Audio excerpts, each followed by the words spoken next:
আসসালামু আলাইকুম দর্শকবৃন্দ, কেমন আছেন সবাই? আশা করি সবাই ভালো আছেন।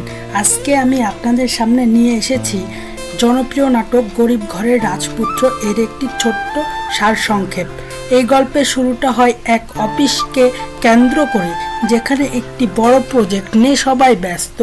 সেখানে অনিক নামের একজন ব্যক্তি নিজের যোগ্যতা প্রমাণ করার চেষ্টা করে, কিন্তু তার অহংকার আর রাগ ধীরে ধীরে পরিস্থিতিকে জটিল করে তোলে।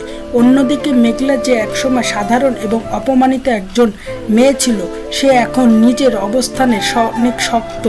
সময় তাকে বদলে দিয়েছে, আর সে এখন ন্যায়ের ভিত্তিতে সিদ্ধান্ত নিতে শিখেছে।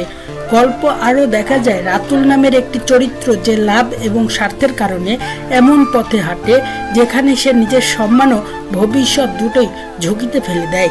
এ নাটকের সবচেয়ে গুরুত্বপূর্ণ অংশে দেখা যায় মেঘলা তার সিদ্ধান্তে অনড় থাকে এবং যোগ্যতার ভিত্তিতে প্রজেক্টের দায়িত্ব নির্ধারণ করে। এতে অনেক খুব রেগে যায় এবং মনে করে এটি তার বিরুদ্ধে প্রতিশোধ। কিন্তু মেঘলা স্পষ্টভাবে জানিয়ে যায় এটা প্রতিশোধ না, এটা ন্যায়ের ফল। এই গল্প আমাদের শেখায় কাউকে কখনো ছোট করে দেখা উচিত না। অহংকার আর লোভ মানুষকে ধ্বংসের পথে নিয়ে যায়, আর সময় সবসময় তাকে সত্যতা সামনে নিয়ে আসে। শেষে সবাই বুঝতে পারে জীবনে টাকার ক্ষমতার চেয়ে ন্যায় এবং যোগ্যতাই আসল।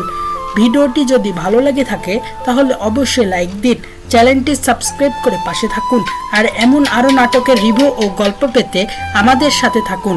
ধন্যবাদ সবাইকে।